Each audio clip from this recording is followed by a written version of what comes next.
Hello, everyone. Thanks for tuning into the Grow Wire podcast. I'm your host, Fritz Nelson, and I'm joined by Kendall Fisher, producer and host of the Grow Wire Show. Hey, Kendall. Hello.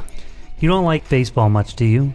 I do like baseball. I grew up watching baseball. My dad's a huge Dodger fan. I am also a Dodger fan, but I'm more of a hockey gal. Hockey and soccer. Hockey, soccer, football, kind of. And then I would say baseball comes in. I enjoy a good baseball game, like in real life, in person. All right. Well, I, in particular, nerded out over the featured guest of this episode. We're joined by Major League pitching coach Jim Brower, just in time for the World Series. And we talked to Jim about his career as a pitcher in the major leagues and then as a pitching coach at various professional levels.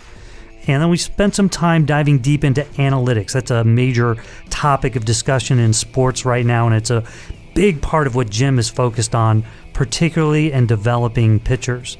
Finally, we spent some time talking about the state of baseball, attendance issues, juiced balls, rule changes, and the upcoming World Series. We also talk about his hair back in the day. He said, yeah. Dodgers, when he played for the Giants, Dodgers would play, dude looks like a lady, because he had long blonde hair, he said, just like mine. You'll hear all about it. Yeah, okay, well, you have that to look forward to, so stay tuned. You're listening to the Grow Wire podcast, a place where you will learn the ins and outs of growing a business, running a business, or even taking your big idea, career, or personal development to the next level. It's all possible. Our host, Fritz Nelson, the editor-in-chief of GrowWire.com, will take you on an exploration of growth through candid conversations with some of the most brilliant minds in entrepreneurship, entertainment, business development, and more. Whatever your goal, we know you'll walk away with the right tools to help fuel your journey of growth. Before we get into this podcast with Jim Brower, here's a word from our sponsors over at Blue Mics. Everyone has a story to tell, and if you're a storyteller, you probably know Blue Mics for their iconic Yeti microphone, which has helped millions of people find and amplify their voices. If you're thinking about creating your own podcast, recording some voiceovers, or maybe even practicing your baseball announcing voice, that's what I used to do when I was a kid. I don't do it anymore because it turns out not so good at that. But if you do want to do that, you need to check out Blue's new YetiCaster. It is a complete mic and boom arm system that's ready to connect to your laptop, bringing the ultimate broadcast studio setup to your home or office. That's what we use here at the Grow Wire Studios, and we really love them. To get your hands on one of these setups, visit bluedesigns.com and use podcast at checkout for a special price. We also want to make sure you head over to our website, growwire.com, to hear more inspiring stories from athletes and how their lessons can be applied to business. For example, we interviewed Shaquille O'Neal about different leadership styles. We've interviewed Philadelphia Eagles alum Mike Quick about his number one rule for defeating competition. We've even interviewed Magic Johnson about scoring big in business following his days in the NBA. Check out these interviews and many more right now on growwire.com.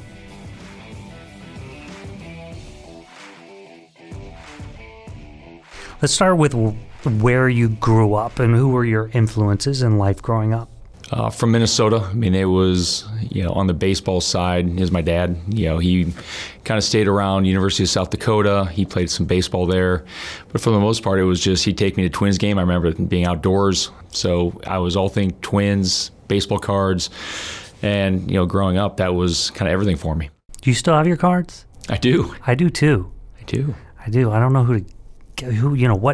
how to give them to my offspring because they don't like sports, but give them time, and if they look at the price, and my daughter is the same thing. She says, Dad, how much is this one worth? I'm like, no, it doesn't matter what it's worth. And then she's like, well, kinda, because she's not as big a fan as I am. But even Gary Gaetti, how do you not love this guy? Yeah. So how old were you when you first picked up a baseball? I think I was 8 or 9. It was one of those when it was before Little League. I was very blessed to be part of a really good group of players coming up in Minnesota. Even though Minnesota is more of a hockey I was not as good of a skater. My friends were skating around me at an early age, so I knew that was not one of my gifts, and so went to baseball with the athletes, and we ended up going to Little League World Series when I was 12. Whoa. With the group that we had, and that group stayed together from 12 and all the way up through college. And so it was a great group of athletes and players, and so that it's really easy to love baseball when you're having success with it. So that's kind of where it went.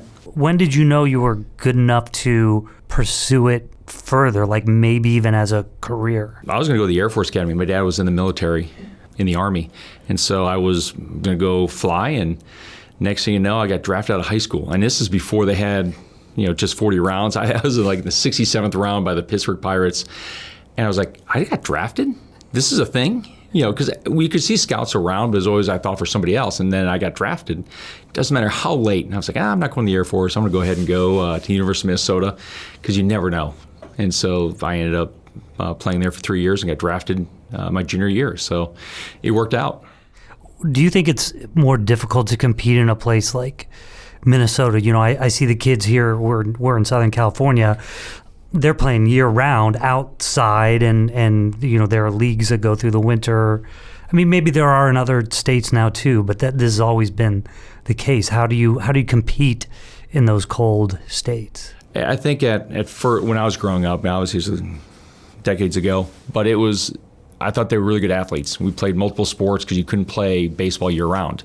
So you did have a better sense of whether it's basketball, football, track. People played different sports. Now I think even the northern climates are catching up, because baseball has travel teams in the summer. Minnesota has their club teams in the winter for tournaments and showcases.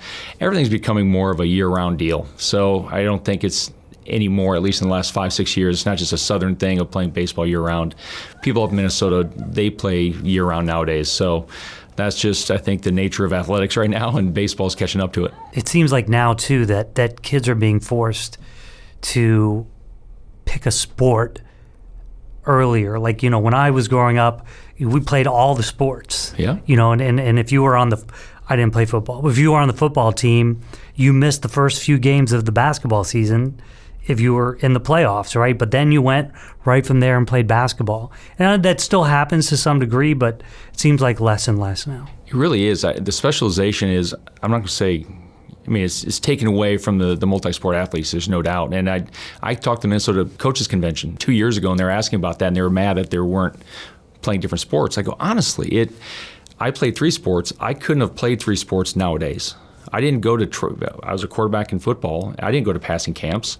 There's no way I would have been good enough to be able to play, and I was a pretty decent athlete. Basketball team, I might have made the team, but I'm not starting as a sophomore with these guys. AAU basketball, they play year-round, and they are really, really good.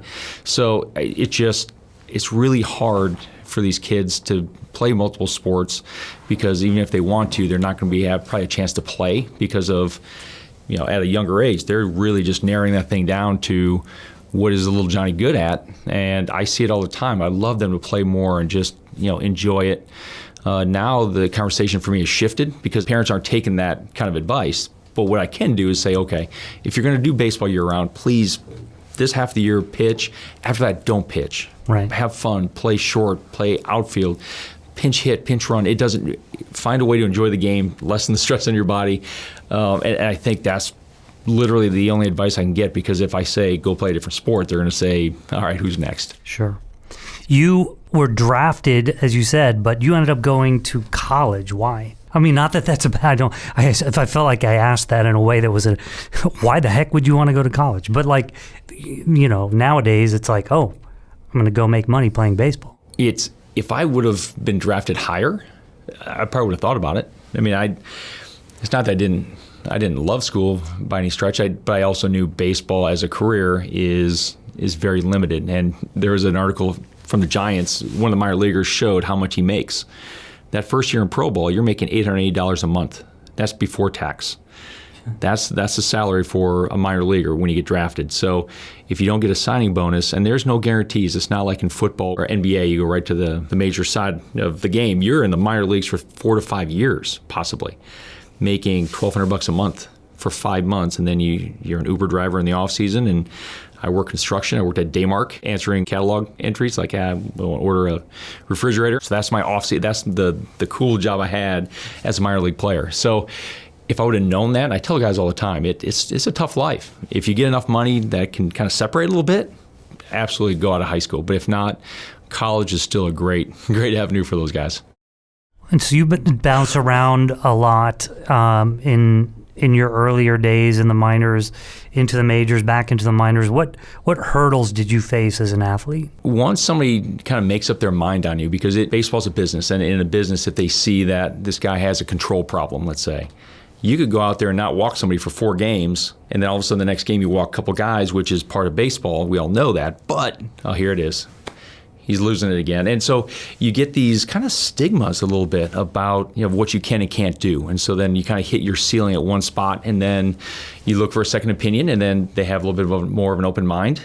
And I mean, the way my career has worked, I was with the Texas Rangers, had success early in the minor leagues, and then my curveball wasn't good enough, so they let me go. And then I went to the Indians, and they're like, we don't care about your curveball. Your fastball and changeup are great. What one team saw as a flaw, the other team was like, well, we like the other 2 pitches better, so just go with it. And then I make the major leagues with that. And then it's just kind of weaving through and adding pitches when you need to. And when you start getting hit, what are we doing? And that's when I started coaching. All the bouncing around I did, a lot of that can be stopped with some of the information that's being gathered now through, different ways, whether it's TrackMan, Rapsodo, StatCast. I mean, so that's where everything for me started. I bounced around because, everything was me experiencing it and trying to figuring it out. Now, you played internationally as well. What did you find out about yourself playing overseas and about the game that's played there versus here? I would love everybody to have the opportunity to play in Japan. Japan reminds me of what baseball was kind of like in the 20s and 30s here in the States. I mean, people were going and they were cheering, packed house, people were dressed up for it. There are songs for each player when they came up, there's chanting. And from what I heard, they're always cheering for their team, not pulling against the other team. Oh. Obviously, it's Japanese, and I don't really know Japanese, so I'm taking their word for it. But playing for the Giants against the Dodgers in that rivalry, you have beat LA, and then you have Giants suck. I mean, those chants go on, and it's deafening. But you go to Japan, it's a different vibe. It's packed house, and it was so much fun. But you see how much it means to people there. It was so cool. And then Italy was the love of the game. I mean, I played in Italy the last year. My wife deserved a vacation. My daughter was 3. As many teams I've been on, she deserved to go out there and enjoy some authentic pasta and some wine at night. So we went there, but it's 1 game on Friday, 2 games on Saturday, off for 3, 2 practices, rinse and repeat. And it's for a 6-month season. And so when the game was over, I pitched in the first game. I'd watch the Saturday game. Wife, daughter would get on the train and head over to Rome, Venice, Saint-Tropez, and it was unbelievable. It was a vacation that was paid for, but it was the love of the game. When you get there, no one makes money. You get 20 people in the stands. I was a former major leaguer, but it was so much fun. I mean, you just love baseball. You love throwing things, and you love sort of helping these kids get better. Like in the 3 games, the first one is like foreigner game, like myself, and it was more of a Division I feel. I mean, it was decent baseball. The next game was kind of a dual passport situation. That was more of a low division, like Division III kind of, and then Italian only. And that was like a high school game. I mean, it's sometimes tough to watch, but just watching them, trying to help them, and that's where, just taking care of yourself, how to throw, what are the mechanics you need, very basic stuff. But it was, everywhere you go, you just see a different view of how people see baseball. Love the game in Italy, and then you have all the fans in Japan, and then you go to Venezuela, and the culture there overtakes everything. The individuality, the flair for the players. I mean, it's unique. When you were playing, I can't remember when all this started, but did you have like a walk up song? What is it for pitchers? Is it a walk up song? Yeah, you come out to it, and it's easy to date myself, but 2001 with the Giants, I had one song. It was "Headstrong" by Trapped, and it just came out, and I was like, I was the first one to get it. And I was so happy with it, because everyone, as soon as the song came out, you try to put your stamp on it, like, oh, this is mine. And so I was like, "Headstrong, take you on." Hey, I wish I was a little bit better. I think I could have pulled it off a little bit better. But again, it's always fun to see. one of the walkout songs when I was playing LA. I had dyed hair at the time. I had blonde hair, and it was long, almost like yours. I mean, it was coming out of my hat, kind of flowing. You know, it was Southern California. I was all in. That was what I did. Every time I ran out from the bullpen in LA, they played "Dude Looks Like a Lady."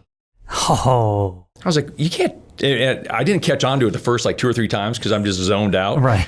And then I was like, I got to cut my hair. But people had fun with it. Yeah. You know, and so now my friends always ask me about, you know, what guys walk out to because they don't, is there any reason? Is there a purpose? And fans love it. Yeah. Kendall and I were speaking at an event, and they asked us what we wanted our walk-up music to be. And I'm like, wait, what? I had to really think about it. I don't even remember what. I gave them 3 choices, and they picked one. I can't remember what mine was, but it was it just caught me off guard, and I'm like, what would it be if I had time to think of it? When did you know that you wanted to coach? I imagine you were playing and you were starting to think about it. When I went to Italy, I was like, I'm coming back. I threw Italy's first opening day no-hitter, 9-inning no-hitter. Next one was 8 innings, no hits. I mean, competition wasn't great, and I was firing pretty good. And then when I called back, I'm like, hey, is there a job for me here? And they're like, no. I'm like, oh. So then I shifted. Yeah, I shifted my focus, and, you know, my game became less about me and more about others. And that's when I started coaching, and I realized I played for 17 years, and I had 3, like, for what I would consider really impactful coaches. And it wasn't as much the mechanics of it. It was more for one who was so inclusive and made me feel good, even though I was just released. I was the oldest guy on the team. He made me feel important. One guy worked his butt off, and I really appreciated that. The other one was more the mental side. So I learned from these guys. But there's 3 guys in 17 years that were that impactful. I'm like, that's sad. I want to be those 3 guys rolled up into one to see if I can impact other players. And the lifestyle my wife has been with me so long, she's okay with, because there's definitely distance between us at times, and she loves to travel like I do, even if it's to small towns. And, you know, it is what our life has always been. So I had the support to do it. And, you know, I started with the Kansas City Royals, and loved it. Did you approach them, or they approach you? I approached them. I was going to go back to Italy to play for another year because they don't care about age. I mean, I was getting up there, but it doesn't matter. I was getting people out, and I was okay with going over there. And Jessica was like, yes, you know, let's do it. So I was going to, but I'm like, coaching doesn't happen every day. I mean, spots don't just open up. And so I contacted a guy for the Royals that was my first roommate in pro ball. So I'm like, hey, you're with the Royals. My playing days are definitely done. I'm going to go back to Italy if there's not an opportunity to coach. I actually sent my name out to one team, and it was the Kansas City Royals. He passed that name along, and I ended up interviewing, and they had a spot in low A, like a full season. And so I jumped in with a first-year manager, Vance Wilson, and we just kind of figured it out as we went. You know, a couple guys that bounced around, knew baseball, and just kind of learning how to coach. So, yeah, it was at the time in Italy, and then just the idea that I wanted to be the best coach that I've ever had. So you were with the Royals when they won the World Series? Yeah. And the Cubs when they won the World Series? I did. Whoa. Jessica goes, Jim, you played for 17 years and didn't win a thing at any level. You coached for 5 years, and I had 3 rings to show for it. She goes, Jim, you have 2 World Series rings, and you have she called it a loser's ring. I said, no, it's an American League Championship ring. It was great. The Royals, honestly, it was such a blessing to be a part of them. The front office from Dayton Moore on down, they just supporting the players. And, you know, that was kind of a great entrance for me into coaching because they supported the players. It wasn't always about the numbers, which I know we're going to get to, but it is about the person and building them up. And that's, yeah, I did that up to AA for 3 years, and then went to 2 World Series, and I actually went right to the Cubs. And Theo Epstein goes, Jim, I heard the ring for the Royals is beautiful. I'm like, oh, it is. It's a gorgeous ring. He goes, when we win it, it's going to be the size of your fist. I was like, oh, come on. We won it that year, and it is. You can't. I mean, it's hard to wear it because you put it on there, and it takes up your whole fist. Yeah, it's unbelievable. I mean, it is gorgeous, but I can't wear it. But right. Yeah, I have a friend who works for the San Francisco Giants, and he has 3 from that 6-year run, and they're huge. They are. He only will wear 1 out ever. But one time he came because he was going to see me. I think he brought all 3 just to show him off. Yep. Me being a Dodger fan. If you've ever met a famous athlete at a corporate event or gotten an official autograph, chances are Steiner Sports made it happen. Here's Brandon Steiner. We believe that there's magic in the moments that sports creates. We get customers closer to the game and help companies use the power of sports to grow their business. We've been in business 30 years and we've had multiple systems to keep track of all the athletes and all of our customers. Multiple systems means multiple headaches. So we made the move to NetSuite by Oracle.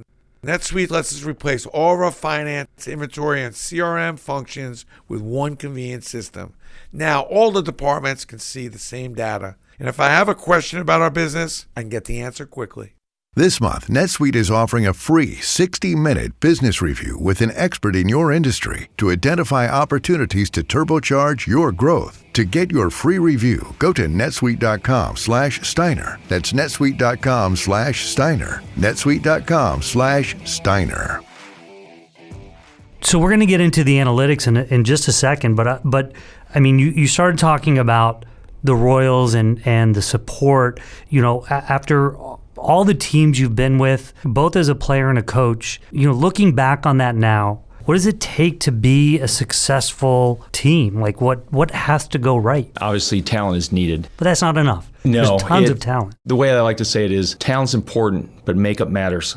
And that's part of the chemistry. All these teams, the Royals, when they came up, they had a really big, strong group of guys that came up together. They came up together as a group. There's 5 or 6 of them. And then they had some other guys from the minor league system help supplement some of the areas of weakness. And then they got a couple of free agents. But that's kind of how it was built. Cubs the same way. When you look at what they did with Rizzo and Bryant, that whole team came up pretty much from the minor league system. And then you had what you're seeing with the Astros. That was a core group of guys from the system coming up, and then obviously getting, a Lester, getting those free agents that are peaking at the right time to, take them over the top. And I think a lot of that comes down to not just talent, but chemistry. I mean, that's what this is all about. It's not underrated when it comes to being in a locker room, pulling for each other, because at the end of the day, you're going to have bad games, and it's sometimes easy to point fingers. I'm like, well, but at least I got mine in. Right. Well, I try to tell guys it's in the off season you worry about your personal accomplishments and you really enjoy it because it is a short window that you get to play. But during the season, it is about the team and try to pick each other up and do the best you can and then kind of close your eyes off to some of the personal stuff. Because if you're winning, you don't have to worry about contracts. There's playoff shares, and I know it's a business, and everyone knows that. But when you win, everybody looks good. If you lose, your 4.5 ERA in the bullpen is not going to kind of hold the weight that it would if you're on a winning team, you win a championship. People gravitate towards that, and that's how I've gotten these different opportunities, even as a coach. I mean, when I was with the Royals, they win. The Cubs start looking. What do? They look at who's winning and who's a part of the winning culture, even as a coach. So it does matter. And so that's where I got pulled there. Cubs win. Mariners are looking for somebody to help, kind of get them to the next, step. Teams are looking for it. You can't quantify it, but that's where, making calls, interviews do matter. You sit down when things hit the fan like they will. Can you sit down and hash it out and figure it out with this guy? If yes, then, who can we lose with? Winning's great, but who can you lose with? And that's the same thing with players. When you have a team that kind of pull for each other and you find out who's around when you start to lose. So when you start to win, it gets a lot better. Yeah. Well, let's put the intangible things aside. Yeah. And talk about, there's talent, but there's also the right talent. And so we go way back to the days of analytics, sabermetrics. Everybody's seen Moneyball, but it's gone way beyond that now. At what point you bought into the analytics? At what point in your career or life did you start to notice this stuff and go, wait, this is really interesting? When I was in AA for the Royals, and they had a TrackMan just came out, and even though they've been with golf for a long time, they came out with this portable TrackMan unit. So just for our listeners who may not know what TrackMan is. TrackMan is a unit that if you go to any major league ballpark, you'll look in the back of behind home plate and you just turn around and look, there'll be a black box, and that black box is taking information. And there's kind of two main things that it does. It tracks what the pitcher does. It just kind of gives, release height, extension. It gives, instead of watching a video, it's putting numbers to what the pitcher is doing. How far is he reaching when he lets go of the baseball? How far away from the middle of the rubber is that thing? How fast is it spinning? And then it'll catch information as it crosses home plate. How much is it moving? Is it sinking, running, cutting? Spin rate? Spin rate comes right out of the hand. It looks at the action of the ball. So what's happening is that now we get a picture of the numbers version. Is he being consistent? And that's where this TrackMan is able to give you not just the velocity, but some of the deeper information, that can help like a coach or an analyst going through this information kind of highlight some things that he does really well and then some things he doesn't. And then if you have that person that kind of go-between, like, hey, here's what I'm seeing, but you can't start with that information without TrackMan. Before TrackMan, is just use your eyes and as a video. The best example I can give you is that as a coach, I'll watch a guy and I'm like, man, someone looks off with him today. You get a feel, someone looks off. He might be a little bit lower when he throws it. I don't know. It's really hard to see a difference of 3-4 inches in live speed. Sure. You can go back and watch video, and then you're flipping through video, and you're like, I think it's different. But then you get the TrackMan, and one piece of paper, it'll show the heights of his release, and it'll show on his curveball, he's 4 inches higher than he is on his fastball. Is that good or bad? Well, his curveball is getting crushed, so that is bad. So then we go to him and say, listen. And then you can pull up specific video. I mean, it simplifies the process of getting them help if there's things that are needed. And so this TrackMan unit was something that we could put in bullpens. It was kind of a new thing, and I had to set it up on a tripod. You had to triangulate it with me. It was a process to put it up there. And I had no idea what this thing was. The Royals go, hey, we have this one thing. Who wants to use it?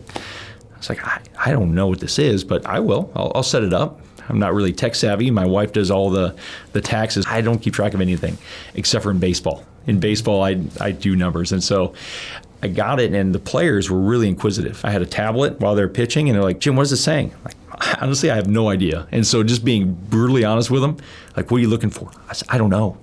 So what I ended up doing was I was watching off this tablet. They throw a pitch that, by my eyes, I'm like, I like that pitch. And I'd look and see what the numbers were. He'd throw one I didn't like. I'd look to see what the differences were. I mean, that's as basic as I can. It's just reps. And then after games, that TrackMan unit that I was telling you about that's behind the stands, I'd look at that information and be able to kind of, it just takes so much time. And then it gets better and better. And you get to find points of development. You're really cutting that off. What does that mean? That means instead of releasing at 6 feet, you're releasing at 5. And you can show them the video, but then you can also go in the bullpen and say, okay, let's try it. The tablet's right here. I want you to get 6 feet. And so they throw it, and you see 5. I'm like, well, you didn't quite get it then, did you? So you don't have to take my word for it. And so they're not feeling the difference until you call it out. I wonder, so like the first time you said usually it's at 6, you've been releasing at 5, and then you're like, that was 5. Can they mentally start to put that muscle to brain picture together? Some faster than others, and that's why tying in video along with it is a big thing. It's not a one size fits all, but I working with these guys, and there's a player that I know I worked with in AA, and he got hurt. He's a first round pick that got hurt, and he came to me. I've never seen him throw in my life. And he was throwing sidearm, and I know what that looks like. And the players are like, Jim, that's low. I'm like, I know that. It's sidearm. And they're like, no, he should be higher than that. And again, I've never seen him throw. So as far as I'm concerned, he came here. I didn't mess with him. His arm was straight out to the side. And then I was told that, no, he's way low using TrackMan data.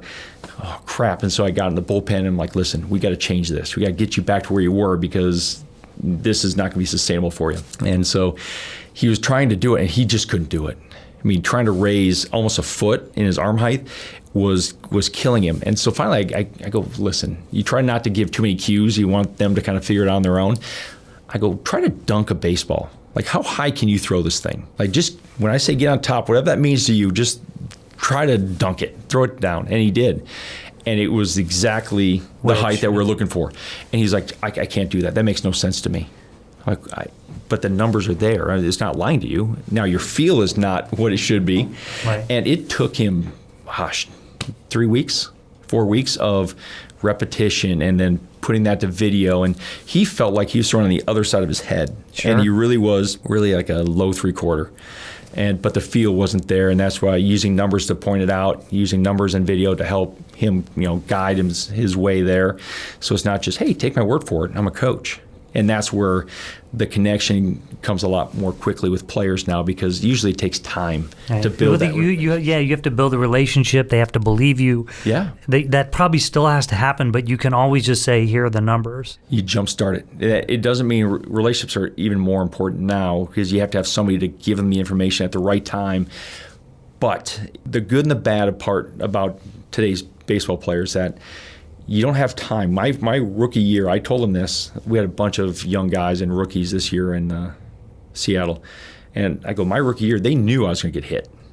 That's just your first year in baseball. You're going to get hit. You're going to learn, and you're going to get through it, and you got to make adjustments. And I go, I had time. They knew I was going to get hit. You guys don't have that time. And that's where I want you to like me. I want you, to kind of buy into what I see. But at the end of the day, what's more important? I have to be impactful. And if I see something, if the numbers show something, I'm going to bring it up to you, and we're going to talk about it, and we're going to see how can I make a difference as quickly as possible, because you don't have the time. This is it's just like a showcase like they're used to. It's a showcase. You have to show your stuff sooner rather than later, and numbers, instead of taking 5 to 6 games of struggle, maybe I can shorten it to 2 to 3 and then buy them a chance to stay. And that's using numbers, is something that can really help that out.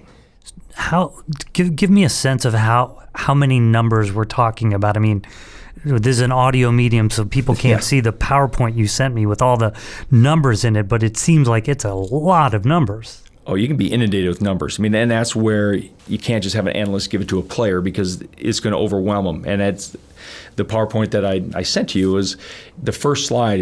It has a bunch of numbers, and it just is overwhelming. You shut down the numbers. It looks like the whole page is just one run-on number.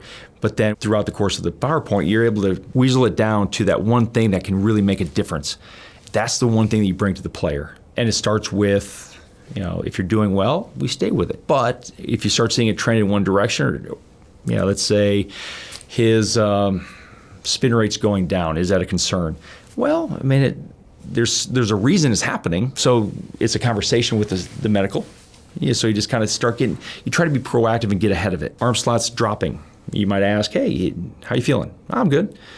Do you know you're getting a little low on the ball? Oh, yeah, I was actually trying to get a little bit more movement, so I kind of dropped a little bit. Sounds good. So just because there's a change doesn't mean it's bad, right? But it does bring a conversation up. And so all those numbers, it goes off of what you see. If the curveball is not getting the swings and misses that you're used to, you go and take a look. Maybe it's not breaking as much as it was, or the location isn't where they usually throw it. And so then you can kind of use the numbers to kind of give you a little direction in the conversation. So it's not just for coaches to bring up a question like, hey, you're struggling. Yeah, I got that. Yeah, I got that. So what can we do about it? Well, here's what I'm seeing. What are you feeling? And we can make an adjustment right here, right now. And so that's what we do. Teams also have data. A bunch. Scientists now, right? Yep. So you've got the data scientists, you've got coaches who have to understand the data, and also medical personnel, it sounds like, you all have to interact now. It's like, this sort of triangulation of the data with medical things and what the performance looks like. Yeah, it has to be collaborative. It has to be inclusive, because the days when I say old school coaching, there's things I do that are old school, obviously, but a pitching coach and the pitcher having just little secrets among themselves, like, I'm a little tight, those are gone, because that doesn't help the organization, doesn't help the team, doesn't help the player in the long run. So if there's something that I see, whether it's in the numbers, he looks a little tight, so you go to the medical. Is he coming in more often? If he is, great, as he should be. You don't want to push a guy away from the training room, but then your markers come up. Maybe we don't throw him as often. Maybe we got to give him an extra day or two. Talk to the strength conditioning. How's his flexibility? Can you do an assessment for him? And these are all ways in the background, and the analysts, when I had some parameters hit, some red flags that if this happens, just let me know. Is it good or bad? Probably lending to the bad, but it's a conversation. whether it's with medical strength, the player, and that's where you have to have somebody that can kind of filter through that information and make some, good assessments from it, so you don't put up a number in front of a player without having some support to it. Yeah, and that's context. Context is everything. And so just because you know something doesn't mean you share it, but it is something that you track. Right. Want to help save the planet? Here's an idea. Go nude. Unfortunately, not wearing clothes isn't realistic for most of us, but buying sustainable clothing is. Here's Gordon Seabury, CEO of Toad & Co. Few know that garment production can generate tremendous pollution. So that's why we're hellbent on offering cleaner, sustainably made clothing that's stylish and long-lasting. But that's only half the battle at Toad & Co. When it comes to hitting our business goals, we've learned to focus on what we're good at and seek partners for other areas of expertise. So when it came to ensuring a consistent customer experience across all sales channels and knowing what was going on with all aspects of our business, we chose NetSuite by Oracle. They know business systems, we know eco-friendly clothes. A perfect match. From accounting and finance to commerce and human resources, NetSuite is the #1 business system to help you simply manage your business. Right now, go to netsuite.com/toad to get your free guide, Crushing the 5 Barriers to Growth. That's netsuite.com/toad for your free guide and to hear Gordon bear all on Toad & Co.'s growth story.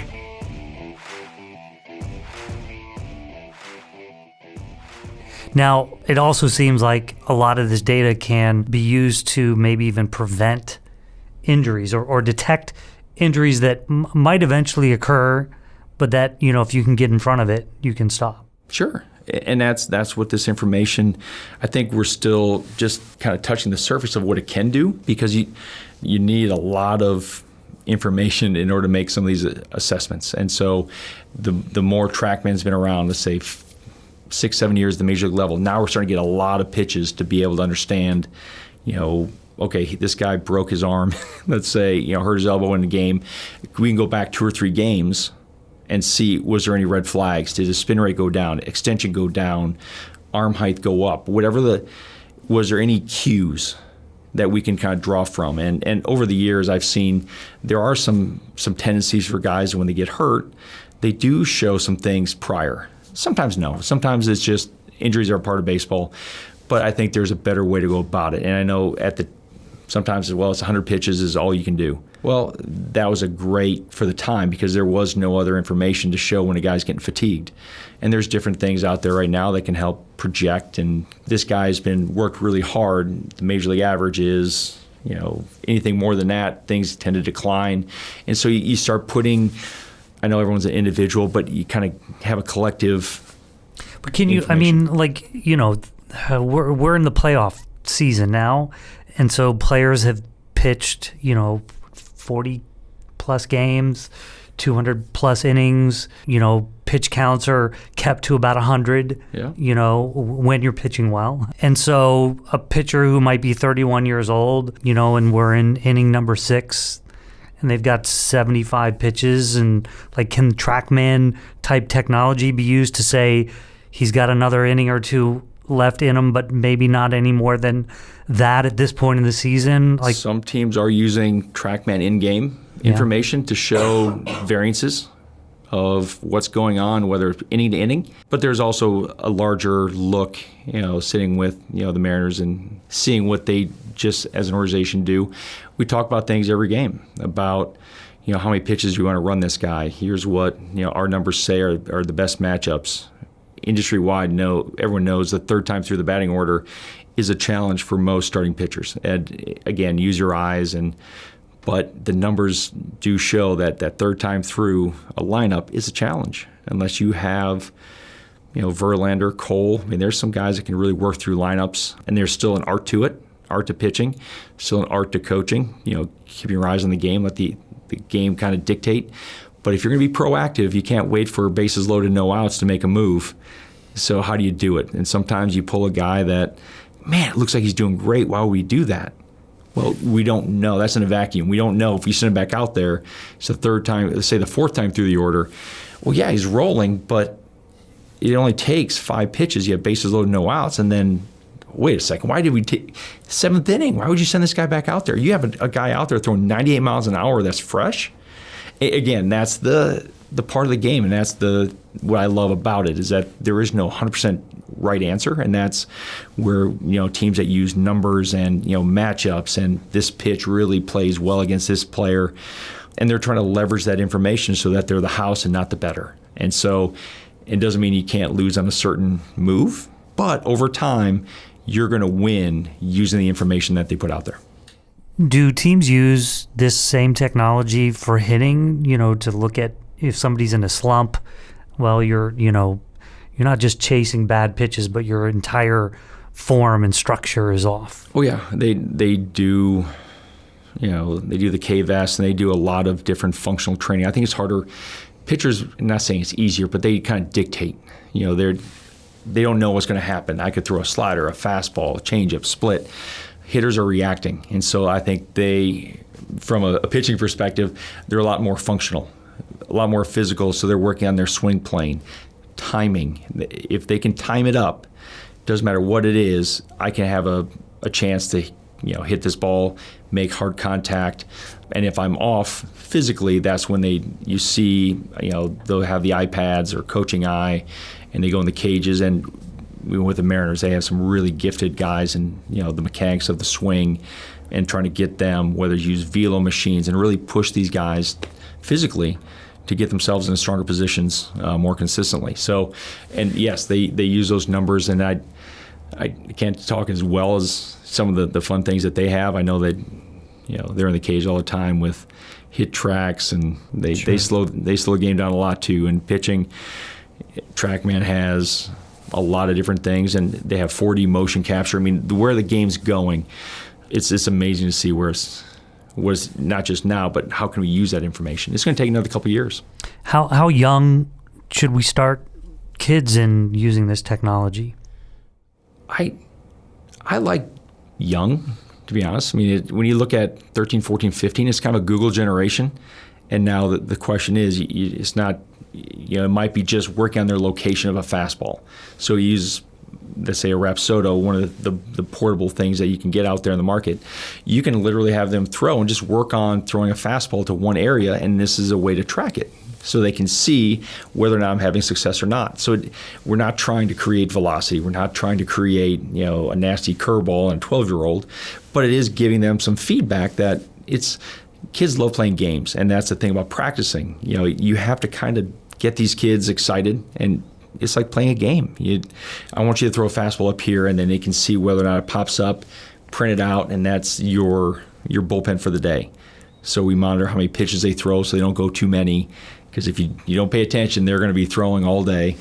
So I think you can use it and have fun and play games with it. And as they get older, they're more comfortable with it, so they're not as, I use the word overwhelmed, but when I was working with players, like with the Mariners, that haven't been a part of, a lot of the college kids now, this is part of what they've always done, these numbers and the feedback. Guys that have been in the league for 5-6 years, this is not, no, I don't want that information. I just want to go out there and throw. Right. The hitter will let me know.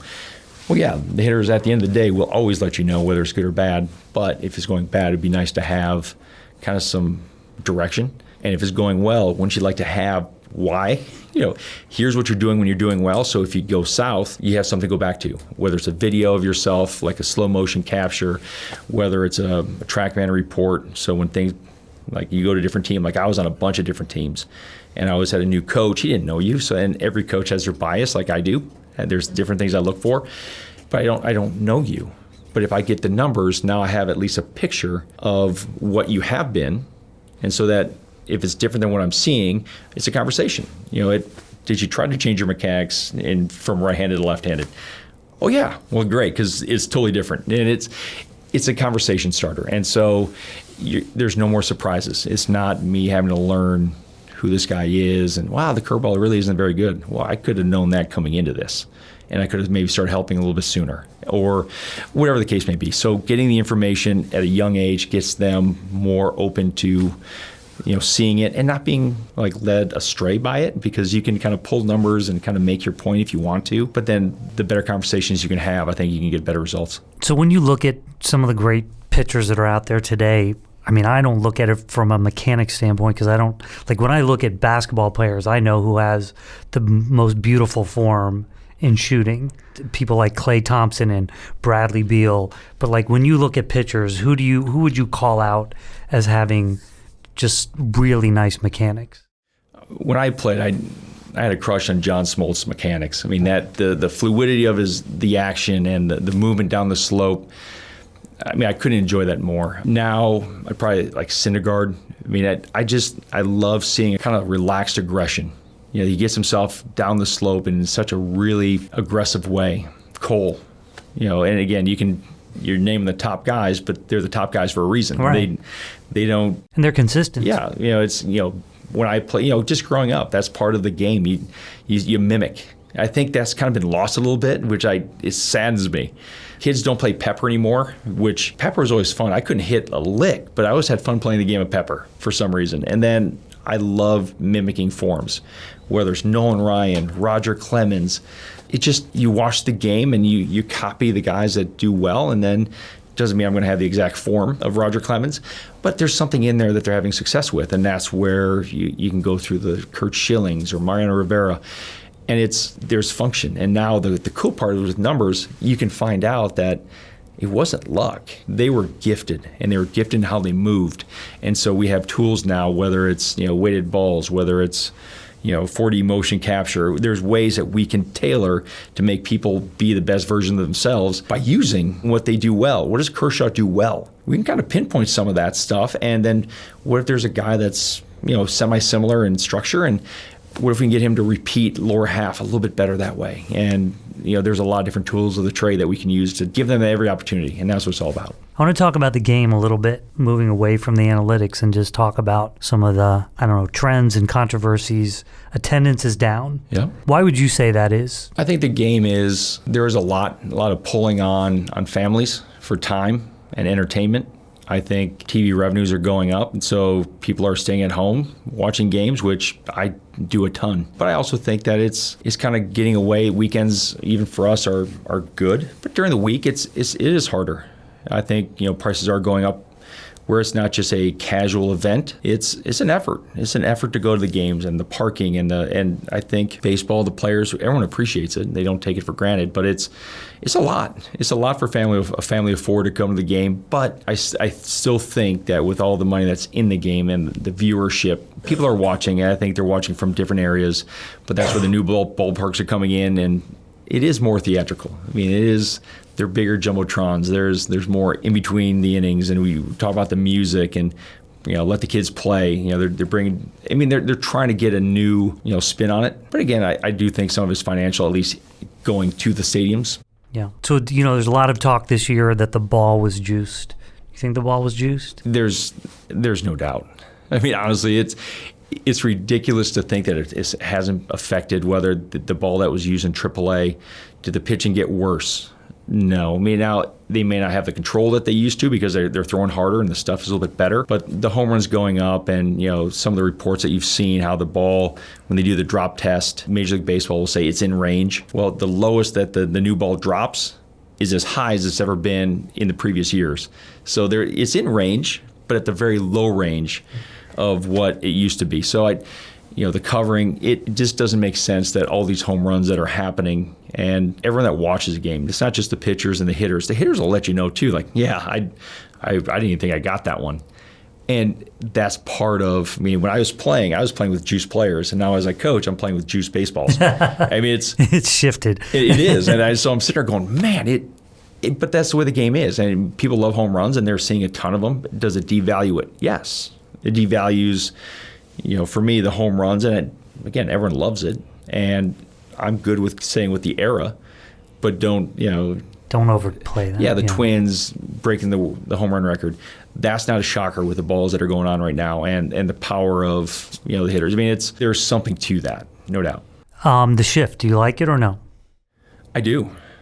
I would love the game to get back to, going back to my Pepper analogy, I asked, and again, he's a Hall of Famer, and I totally get that, but Edgar Martinez, I go, Edgar, where would they shift you? He goes, they couldn't shift me. He goes, if they shift me, I'd just hit the ball there. Now, this is going from a Hall of Famer, but the idea is that he was able to manipulate the baseball. And I know hitting is hard, but once hitters decide not to pull the baseball, the shift goes away. Nobody will shift if it's not going to have success. And that's where pitchers, it's funny how pitchers don't like to shift either. The pitcher's like, I hate to shift. I'm like, how do you hate to shift?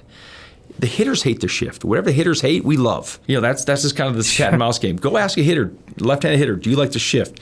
They're all going to say no. So if they don't like it, so why would you not love it? And this is where the history of the game is. Everyone's used to, as a pitcher, you throw a pitch and you jam a guy and it goes right to your right side. You know it's right to the shortstop. And so you have an expectation. As soon as he hits it, you're like, yes.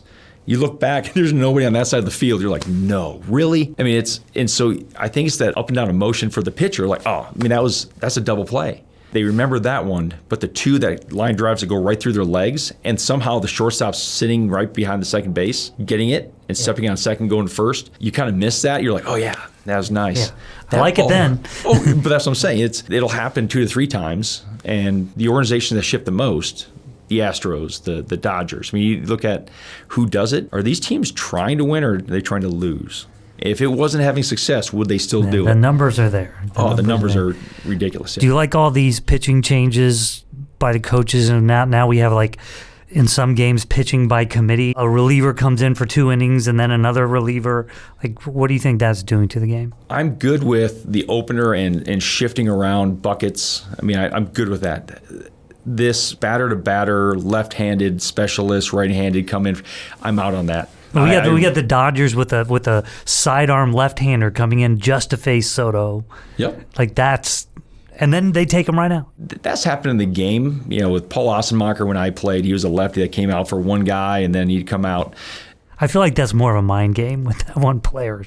It is, and the thing is, it's hard to get the first batter out. Like when you look at the numbers, that first batter is a challenge, and so you're rolling the dice that this guy can get the first guy out. And I see the numbers. I would like, just because of the way the game's evolving, to get away from that, like a 3-batter minimum unless the inning changes. I know there's rules that are going to get together, but I would like to see more, and I think fans would too. And I think players, they're ready to pitch, and so it's going to put a little bit more of a statement on things. And I'd like to see it. Last one on this track is this notion that there might be balls and strikes being called by machines. Are you for that or against it? That's a great one. Looking at some of the calls that are made, and I know human error is part of the game, but when fans are coming out and paying so much money, putting so much time and investment, players, organizations, for games to be won and lost on umpires that we know that aren't very good, and they're missing 10 to 15, and it may not happen every game, but when it happens, those games are huge. I think they had every win at the major league level is worth like $8 to $10 million. I mean, I'm probably undershooting that, but every win is, the value is huge. And so if you have pitches that are literally game changing, and you have a way for that not to happen, like video replay, we don't want to slow the game down, but I do think that there are some areas that could use some help, and there should be some ranges. There is a feel and a flow to the game, and pitchers, if they're repeating a spot, do they get more? The game has changed. I know that the strike zone is now more vertical. They don't call the edges as much, but I also think that when the umpires miss calls that are that brutal, and it happens, and if it costs us the game, there's way too much at stake when there's something there that help. And if you can look at it as a negative, and the umpires are going to look at it as a huge negative, everybody else should see it as a positive, because you're just trying to make sure that the game's being played to a level that the umpires aren't making a difference. Okay, I'm going to ask one final question that's a completely unfair question, because we're sitting here and we have no idea who's even going to be in the World Series, but this is going to air right as the World Series starts. Ooh. So I'm going to ask you for your predictions, and then everybody will hear if you're right or wrong. Right or wrong. And I know the Dodgers game is going on right now, so I'm not really sure. I'm pro Dave Roberts and the Dodgers at this point. So, man, I'd love to see, and again, this is going to be with my heart, so I'm going to go ahead and go with the Dodgers winning it, because I can't imagine them not. Gosh, I mean, again, when you're rooting for somebody, that couldn't root any harder than that. And the Yankees, being from Minnesota, I saw what they did with the Twins, and I think their pitching is good enough, and their hitting, they won without the hitting this last series, and I think that is a scary thing. And the Astros, obviously, they have, maybe just because I saw them all year, and I know how good they are. I would love to see the Yankees win. So, that's a little bit of my heart, but I also know talent when I see it. So, but I'm still, just because I saw the Astros there in the division that I was a part of last year, and they throttled us. So I'm okay with them losing to the... All right. There you have it. I hope you are right, because I would love to relive my childhood of Dodger-Yankees World Series. Jim, thank you so much for joining us. Thanks for having me. I could talk baseball all day with Jim, and I think maybe one day I'll just call him, and I will. I just want to thank Jim Brower for joining us on this episode of the Grow Wire podcast. Made my day. I hope you enjoy it. I also want to thank our sponsors at Blue Mike's, Steiner Sports, and Toad & Co., our editors over at Lampstand, of course, and our producer, Kendall Fisher. Thank you, Kendall. Thanks for having me, and go Dodgers. Yeah. And of course, all of you for tuning in. Don't forget to rate, review, and subscribe. We'll talk to you again soon. You just listened to the Grow Wire podcast with host Fritz Nelson. Make sure to keep tuning in for more episodes full of tips, tools, stories, and strategies to help take your personal and professional growth to the next level. Until next time.